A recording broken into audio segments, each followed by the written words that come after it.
So today we're going to talk about corresponding angles formed by parallel lines. And these angles are going to help us solve some triangle problems later on. So when you have two or more parallel lines, right here, as you know, we denote that with these little arrows, that are cut by a transversal, which is this line, which we're going to call line T. Corresponding angles are congruent. So like this angle of this line in this transversal is congruent to this angle of this second line and this same transversal. Just like this one right here is congruent to here. And the same goes for the angles on this side. So this angle is congruent to this angle, and this angle is congruent to this angle. So knowing that, we need to find the measure of angle 1 and angle 2. So these are the two parallel lines, so their corresponding parts are congruent. So like we said before, the measure of angle 1, since angle 1 is congruent to this angle right here, has to be 106, because congruent angles have equal measure. And angle 2 is congruent to this angle right here. So angle 2 has to measure 74 degrees. Okay, so our directions are to find the missing angle measurements. Okay, so we want angle 1 and angle 2. So these lines are parallel, and these lines are parallel. So there's a couple ways we can find out these angle measures. We're going to do both of them. So first, if you look at these two parallel lines, this one and this one, we'll call this one A, this one B, and this one C, and this one's D. So if you look at this one, these lines are cut by this transversal. So that means that corresponding angles have to be congruent. So this angle between line A and line C is congruent to this angle right here, line B on line C. So we can find out that the measure of angle 1 is 87 degrees just using that.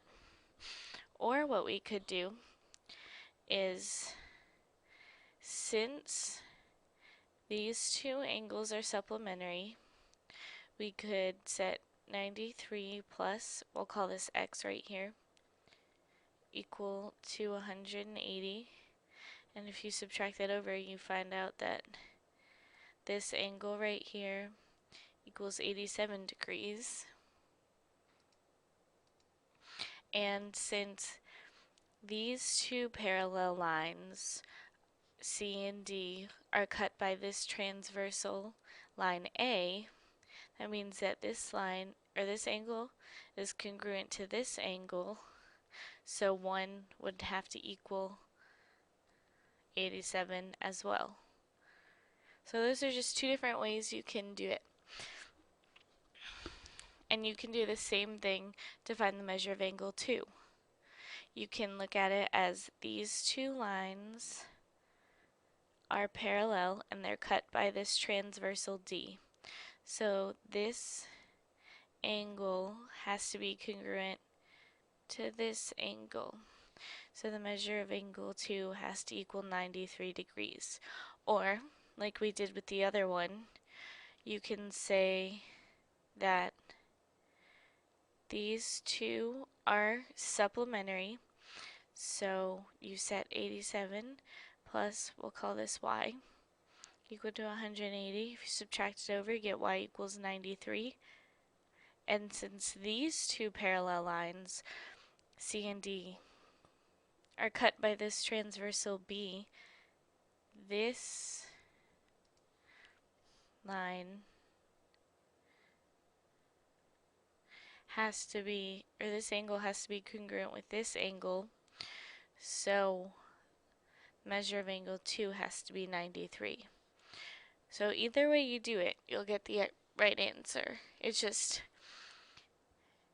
one way might be a little quicker than the other. So again, we are told to find the missing angle measurements. So we're going to start by finding the measure of angle 16. So if you look, this line A and this line B are parallel. And right here, they're cut by this transversal G to form angle 16. So this angle has to be congruent to this angle. So the measure of angle 16 has to equal 120.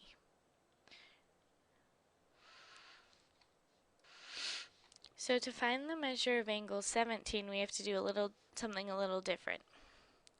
So first we have to find out what the measure of this angle X right here is, and then these two angles are supplementary angles, so we can find out the measure of 17 from there.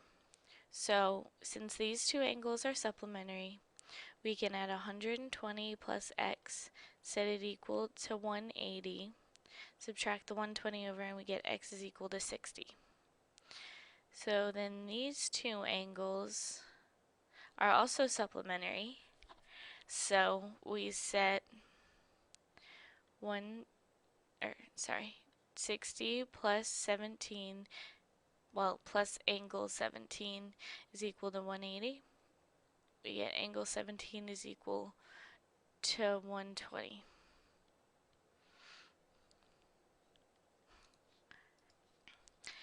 And to find 18, you can look at it as these two lines, B and A, are parallel.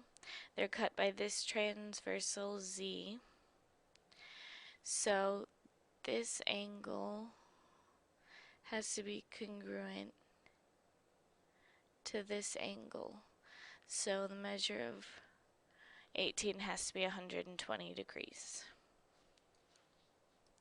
So we learned about transverse angles today and how they're congruent. But next lesson we're going to go into other kinds of angles formed by parallel lines. So make sure you come back and watch that.